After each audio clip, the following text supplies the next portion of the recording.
जिसकी वजह से कई वैरायटी में गत वर्ष समस्याएं आई है। जैसे CO 118 में विल्ट की समस्या आई है, 13,235 में आई है, 15,023 में विल्ट की समस्या। रोग दिखाई दे रहा है जिसे कीड़ा दिखाई दे रहा है जिसे मीलीबग कहते हैं। मीलीबग के जो लक्षण है उसमें क्या है, पत्ती पे चिपका हुआ ये कीड़ा दिखाई देता है। ये पकड़ना, इसे ऐसे रखो। हाँ, ये पोका बोइंग में क्या होता है कि पोका बोइंग जिसे टॉप रोट फंगल कहते हैं, उसके ये सिम्टम्स है। जो गन्ने का मुख्य बढ़वार बिंदु है वो गल के नष्ट हो जाता है, उसकी पत्ती गल के टूट। ये टॉप बोरर की लार्वी है और यानी सिंह का गन्ना वैरायटी 86,032 है। उसकी गोब सूख रही है, गोब को निकालने के बाद उसमें से बहुत बदबू आ रही है। इसके बारे में बताएं क्या इलाज है, क्या यह बीमारी। गन्ना मार्च में लगाया था, मई में ट्वेंटा लगाई थी। करे सुभाष चंद्र जी ये कह रहे हैं, सर ज्वार में पत्ते गोब खाने वाला कीड़ा गन्ने के पत्ते गोब भी खा रहा है, प्लीज उपाय बताएं, खेत में बुरा। राम राम भाई, किसान महकमा यूट्यूब चैनल फेसबुक पेज पे आपका स्वागत है।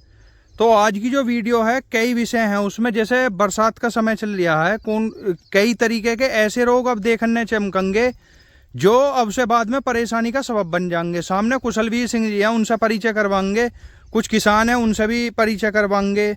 राम राम जी। राम राम जी, नमस्कार सभी श्रोताओं को। मैं Kushalveer, senior cane development manager, Simbhaoli sugars limited, Simbhaoli ji. जैसा आपका सवाल है, बरसात शुरू होने की तरफ है और गन्ने में कई रोग और कई कीट अब पनप रहे हैं, नुकसान की तरफ है फसल, जो जाने अनजाने में नुकसान करता है। एक तो ये मीलीबग कीट है, ये अक्सरतः दिखाई दे रहा है, लेकिन आज हम मेन चर्चा उस रोग की कर रहे हैं जिसकी वजह से कई वैरायटी में गत वर्ष समस्याएं आई है। जैसे CO 118 में विल्ट की समस्या आई है, 13,235 में आई है, 15,023 में विल्ट की समस्या आई है। तो विल्ट की समस्या कहाँ से स्टार्ट होती है? विल्ट चूंकि फ्यूजेरियम सैकराई फफूंदी के द्वारा फैलने वाली बीमारी है, लेकिन ये एंटर कैसे करती है, ये आज हम 118 के खेत में आए और हमने ये खेत में से गन्ना देखा तो ये यहाँ पे रूट में इंजरी है, यानी रूट बोरर ने इसे डैमेज किया है जड़ को इसकी। और जहाँ डैमेज किया है इस इंजरी से, जहाँ ये होल किया है, इस होल से फ्यूजेरियम की जो फंगस है उसका माइसीलियम अंदर एंट्री कर जाता है और ये समझो कुछ दिनों बाद गन्ने में ये देखो खोखला बनाना शुरू हो गया। जो इसकी गांठें है, इंटरनोड है, इनका रंग थोड़ा डार्क हो जाता है और इसमें विल्ट बनना स्टार्ट हो गया। तो समय रहते हुए किसान भाई इसका नियंत्रण कर ले तो ज़्यादा बेहतर है। मैं इसके बारे में बता दूं कि क्लोरोपाइरिफास 20 cc 2 लीटर मात्रा प्रति एकड़ या टाल स्टार जिसे बाइफेंथ्रिन 10% में आता है, आधा लीटर मात्रा प्रति एकड़ मुहाले पे सिंचाई के साथ किसान उसे लगा दे तो रूट बोरर उससे नहीं लगेगा। और जब रूट बोरर नहीं लगेगा तो आपका विल्ट भी नहीं लगेगा। जिन खेतों में विल्ट लगा हुआ है वहाँ पे आधा लीटर टाल स्टार और 1 किलो बाविस्टीन कार्बेंडाजिम प्रति एकड़ की दर से घोल बना के एक ड्रम में और सिंचाई के साथ मुहाले पे बूंद बूंद टपका दे तो उससे ये रूट बोरर और विल्ट दोनों से आप निजात पा सकते हैं। दूसरी समस्या एक बढ़ती हुई जा रही है कि जैसे बरसात शुरू हुई है, ये एक रोग दिखाई दे रहा है जिसे कीड़ा दिखाई दे रहा है जिसे मीलीबग कहते हैं। मीलीबग के जो लक्षण है उसमें क्या है, पत्ती पे चिपका हुआ ये कीड़ा दिखाई देता है। ये देखिए, यहाँ पे देखिए इसको,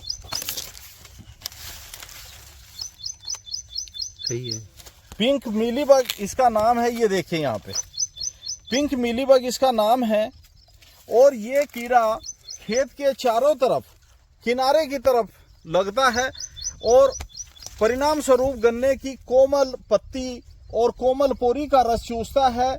इस पे फिर चींटियां भी आने लगती है क्योंकि एक स्राव छोड़ता है, उससे चींटियां भी आने लगती है और ये समझो कि गन्ने की बढ़वार रुक जाती है। किसान कहते हैं गन्ना बड़ा था छोटा हो गया, यानी टपरे बन जाते हैं खेत में, पॉकेट में टपरे बन जाते हैं। उसकी रोकथाम करने के लिए किसान भाई प्रोफेनोफोस प्लस साइपरमेथ्रिन आधा लीटर दवाई को 200 लीटर पानी में घोल बना के प्रति एकड़ की दर से स्प्रे कर दे, और फिर 10 दिन बाद जहां लगा था वहां दोबारा स्प्रे कर दे, तो मैं मानता हूं कि आप मीलीबग से अपनी फसल को बचा सकते हैं। और जो सूखी पत्ती है गन्ने की उन्हें साथ में उतार दे, तो उतार के स्प्रे करे तो ज्यादा बेहतर परिणाम आपको प्राप्त होंगे। ये जो पोका बॉइंग रोग है, पोका बॉइंग में ये पकड़ना, इसे ऐसे रखो। हाँ, ये पोका बॉइंग में क्या होता है कि पोका बॉइंग जिसे टॉप रोट फंगल कहते हैं, उसके ये सिम्टम्स है। जो गन्ने का मुख्य बढ़वार बिंदु है वो गल के नष्ट हो जाता है, उसकी पत्ती गल के टूट जाती है और ये गन्ने की बढ़वार रुक जाती है। इसके लिए हमने पहले भी वीडियो में कई बार जिक्र किया है कि एक फफूंदी जनित बीमारी है जो फ्यूजेरियम मोलिनोफार्मी नामक फफूंद से फैलती है और एयरबोर्न डिजीज है। जब हल्की बारिश होती है, धूप तेज नहीं निकलती है, नम और गर्म मौसम रहता है, वातावरण में नमी और तापक्रम अधिक रहते हैं, तब ये बीमारी फैलती है। इसकी रोकथाम करने के लिए चाहे तो कोनिका 300 से 350 ग्राम प्रति एकड़ की दर से, या एक दवाई लेवल क्लेम नहीं है लेकिन उसके भी अच्छे परिणाम मिले हैं, टकासी, मोरास कंपनी की टकासी, जिसमें एजोक्सिस्ट्रोबिन 18.2% और डाइफेनोकोनाजोल 11.4% है, तो उससे भी बहुत अच्छे परिणाम प्राप्त हुए हैं। तो इसका आप 200 ml टकासी 200 लीटर पानी में घोल बना के प्रति एकड़ की दर से स्प्रे करें, या 300 से 350 ग्राम कोनिका को 200 लीटर पानी में घोल बना के स्प्रे करें, तो उससे ये आप इस रोग से भी निजात पा सकते हैं। दूसरी समस्या ये दिखाई दे रही है कि किसान भाई अलग अलग फॉर्मूले निजात करते हैं कि मैंने स्प्रे उसका कर दिया, उसका कर दिया, ये कर दिया, उससे बहुत बढ़िया रिजल्ट है। दूसरों को भी सलाह दे देते हैं उससे कि मैंने ये करा है, टॉप बोरर की ये बहुत बढ़िया दवाई है। किसान की भाषा में ये पौधा बिल्कुल सही है और स्वस्थ है, लेकिन टॉप बोरर इसमें अपना एंट्री कर चुका है और जो रिकमेंडेड दवाई है ये जहां वहां पे ज़्यादा दिखाई दे रहा है जहां रिकमेंडेड दवाई का प्रयोग किसान द्वारा नहीं किया गया है।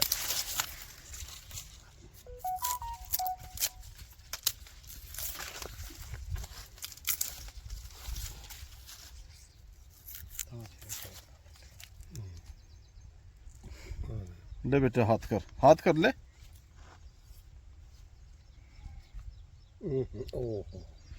ये टॉप बोरर की लार्वी है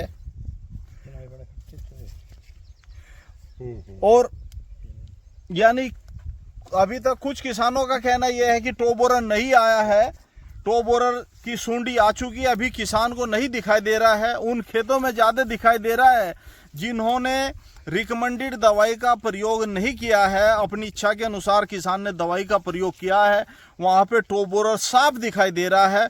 4-6 दिन में और किसान को स्पष्ट दिखाई देने लगेगा जब अगोले की बढ़वार रुक जाएगी और अगोले में छेद होगा। मैं अभी भी किसानों को सलाह दे रहा हूँ कि अभी तीसरी पीढ़ी का अटैक हुआ है और अभी 2 पीढ़ियों का अटैक बाकी है। जो गन्ना आपका ड्रेंचिंग के लायक है उसमें ट्वेंटा या सुपर सिक्सर की ड्रेंचिंग कर दीजिए, और जो ड्रेंचिंग के लायक नहीं है उसमें आप ग्रेन्यूल फटेरा, सिंघम, वर्टागो, यानी फटेरा 8 किलो, सिंघम 8 किलो, वर्टागो 5 किलो प्रति एकड़ लाइन प्रयोग करे। कोई किसान छींटा दे के प्रयोग ना करे। यदि लाइन प्रयोग कर सकते तो लाइन प्रयोग कर ले। यदि छींटा दे के प्रयोग करना है तो उसकी मात्रा सवाई जरूर कर ले, उसकी 25% एक्स्ट्रा मात्रा का प्रयोग करे और खेतों में नमी बना के रखे, तो अभी भी अगली 2 पीढ़ियों से टॉप बोरर को बचाया जा सकता है। ये एक छोटी सी जानकारी आज के टाइम में देनी थी। धन्यवाद। कुछ कमेंट है जी पिछली वीडियो के, उनके जी जवाब मिल रहे हैं थोड़े से। बिल्कुल देंगे भाई। पहला कमेंट है जी मानविक सिंह का, गन्ना वैरायटी 86-032 है, उसकी गोब सूख रही है, गोब को निकालने के बाद उसमें से बहुत बदबू आ रही है, इसके बारे में बताएं क्या इलाज है, क्या यह बीमारी। गन्ना मार्च में लगाया था, मई में ट्वेंटा लगाई थी, उसी खेत में गन्ना वैरायटी 118 सेम तारीख में लगाया और यह बीमारी उसमें नहीं है। देखो ये तो वेरी करता है, हर खेत में हर वैरायटी में कोई बीमारी होनी जरूरी नहीं है, लेकिन जहाँ बीमारी लगी है वहाँ इलाज करना जरूरी है। ये जो जिस तरह की बीमारी बताई ये टॉप रोट बैक्टीरियल है। कई बार इस वैरायटी में 86-032 में, 13-235 में, 97-09 में कहीं से मेरे पास शिकायत आ रही है कि इसमें इस तरह की दिक्कत है, तो ये टॉप रोट बैक्टीरियल है। इसके लिए आधा किलो कॉपर ऑक्सीक्लोराइड प्लस 50 ग्राम स्ट्रेप्टोसाइक्लिन को 200 लीटर पानी में घोल बना के स्प्रे कर दे। और जो ये ग्रसित टॉप है, सूखे हुए सड़े हुए जो अगोले हैं, इन्हें काट के खेत से बाहर निकाल दे, तभी ज्यादा कारगर सिद्ध होगी दवाई। विनीत कुमार गिल है जी, 0238 की पेड़ी बंध चुकी है, टॉप बोरर के लिए एम्प्लीगो स्प्रे कर सकते हैं क्या? मैं सलाह नहीं देता भाई एम्प्लीगो की, चाहे तो आप ड्रेंचिंग करें बंधी हुई है तो, या फिर दानेदार दवाई का प्रयोग करें। फिल्मी दुनिया जी धान से संबंधित है। धान रोपाई के समय हमने कोई भी खाद नहीं डाला था, अब हमारी धान की फसल 18 दिन की हो चुकी है, अब हम यूरिया के साथ डीएपी डालें या एनपीके डालें, कौन सा बेस्ट होगा? देखो एनपीके ज्यादा बेस्ट मानी जाती है खादों में। कोरा और भी है ये कोरा, जिनका स्प्रे करने के बाद जिब्रेलिक एसिड और क्रांति माइक्रो न्यूट्रिएंट का उपयोग कितने दिन बाद करें और बारिश कितनी देर तक ना हो तब यह बढ़िया काम करेगा? देखो कोराजन करने के बाद अभी कोराजन की ड्रेंचिंग होती है, उसी खेत में जब पानी लगाए, चाहे पानी से पहले या पानी के बाद आप इसका स्प्रे कर सकते हैं। और स्प्रे के 4 घंटे बाद बारिश नहीं होती तो सभी दवाइयों का अच्छा रिजल्ट मिलता है। अमन त्यागी है जी, पहले ट्वेंटा की ड्रेंचिंग की थी, क्या अब उसमें फिर से CTPR यूज कर सकते हैं? यदि 60 दिन हो चुके ड्रेंचिंग किए हुए तो कर देना चाहिए, और 60 दिन से कम है तो नहीं करना चाहिए। ये जी राजीव वर्मा, इस समय गन्ने में कौन सी खाद दे सकते हैं, लंबाई और मोटाई के लिए प्लीज जानकारी दें। देखो यदि सल्फर नहीं डाला तो सल्फर WDG 3 किलो डाल सकते हैं, और 15 से 20 किलो आप कैल्शियम नाइट्रेट डाल सकते हैं। ये आप प्रति एकड़ के हिसाब से दे सकते हैं। मुकुल शर्मा जी ये कह रहे हैं, सर फटेरा डालने के बाद भी टॉप बोरर दिखाई दे रहा है, अब कौन सी स्प्रे लगाएं? रिप्लाई ये रिप्लाई पूछ रहे हैं, तो फटेरा बिखेर के डाला होगा जहां तक मेरा मानना है इन्होंने, और लाइन डालते तो समस्या कम आती। और दिखाई दे रहा है तो स्प्रे से टॉप बोरर बिल्कुल कंट्रोल नहीं होगा, उसके लिए आपको सिस्टमिक दवाई की ड्रेंचिंग या फिर ग्रेन्यूल ही प्रयोग करना पड़ेगा।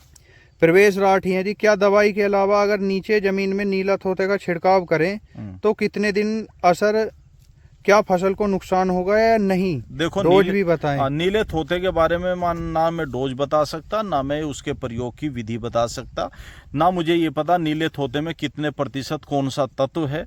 और आप यदि किसी पर्टिकुलर बीमारी की दवाई पूछते हैं तो वो डाल सकते हैं। नीला तोता आप अपने हिसाब से कुछ भी डालें, मैं इसकी सलाह नहीं देता जी। राजमोहन है, ये कह रहे डॉक्टर साहब की सभी बात मानकर गन्ने की खेती कर रहा हूँ, मेरा एक क्वेश्चन है कि एम स्टार टॉप के साथ एनपीके और सीजेंटा की क्वांटिस लगा सकते हैं क्या? बिल्कुल लगा सकते हैं, लेकिन मैं ये भी पूछ रहा हूँ यदि मेरी बात मान रहे हैं और उससे लाभ हो रहा हो तो ये भी बता देना कि लाभ हुआ, और नुकसान हुआ हो तो मैं वीडियो भी बनानी छोड़ दूंगा, वो ये भी बता देगी आपकी बात मान के मुझे ये हानि हुई है या लाभ हुआ है। अंकुल कुमार यादव है जी, ये कह रहे हैं क्या COC और एम स्टार टॉप स्प्रे एक साथ कर सकते हैं? COC और एम स्टार टॉप को एक साथ करने की जरूरत ही नहीं है, चाहे COC करे या एम स्टार टॉप करे, इनमें से एक करे।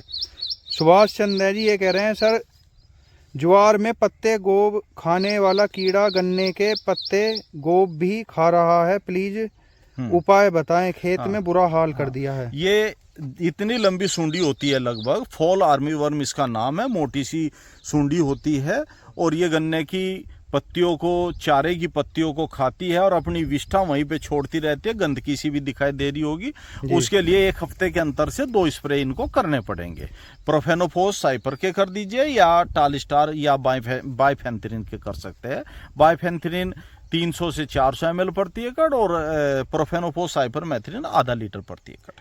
जाट राम है जी, ये कह रहे हैं राम राम भाई, एम स्टार कितने दिन काम करे है? देखो सभी दवाइयाँ, कॉपर ऑक्सीक्लोराइड या कॉन्टैक्ट जितने भी दवाइयाँ हैं वो लगभग 20 दिन करती है, और ये सिस्टमिक दवाइयाँ 30 से 35 बताती है, तो लेकिन 30 दिन ही मानना चाहिए। अंकित कुमार है, टेबुकोनाजोल 10%, सल्फर 65%, पोका बोइंग के लिए कैसा रहेगा? कर सकते हैं। ये है जी तरुण देशवाल है भाई, वैरायटी 38-15 दिन में स्प्रे करा जा रहा है, पूरा खेत पीला पड़ गया फिर भी।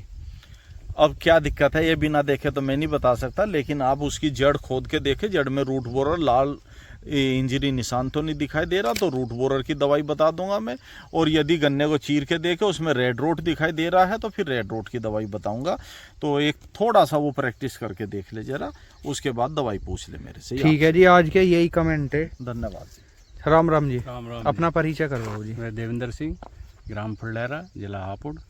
जैसे कुशलवीर सिंह जी जानकारी दे रहे हैं, कई सारे रोग के बारे में जानकारी दी है, जानकारी कैसी लगी जी? जानकारी इनकी बढ़िया लगी। कई चीज़ों तो इन्होंने बिल्कुल गन्ना काट के जो दिखाई हैं, हम तो उसको पहचान भी नहीं पाते कई बार। अच्छा, वास्तव में ऐसा लगे है कि इन्हें पर्याप्त मात्रा में नॉलेज है, जानकारी नॉलेज है। ठीक है। हम तो उस पे देखो जो इन्होंने काटा है और ऊपर उस गोम में जाके और गिंडाल निकाली, हम तो उसको स्वस्थ मानने, तो पेड़ स्वस्थ है। ठीक है जी, ठीक है। अच्छा, राम राम जी। अपना परिचय करो। मेरा नाम सुंदर सिंह है, ग्राम फुलडेरा है जी, हापुड़ डिस्ट्रिक्ट, थाना सिंबावली। जैसे हम वीडियो वगैरह करते रहे में हैं, जी हाँ।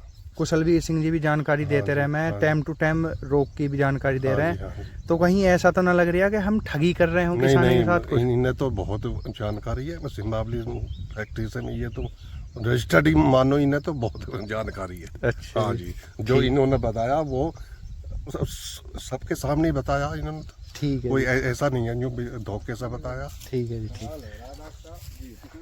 है। राम राम भैया। राम राम। अपना परिचय करवाओ भैया। मेरा नाम अमृत है, गांव फुलडेरा है, जिला हापुड़ है। तो जैसे जो है डॉक्टर साहब जानकारी दे रहे हैं, गन्ना भी निकलवा के लाए, तुम्हारे साथ ही निकलवा के लाए गन्ने खेत में से, निकाल के लाया है ना? तो जो है सही लगी जानकारी? हाँ जी, कोई सही बढ़िया बताया, सब चीज़ दिखाई हमें। तो आज लो ऐसा कुछ पता ही ना चला कि ऐसा भी रह हुए है। अच्छा अच्छा, चलो जी, ठीक है।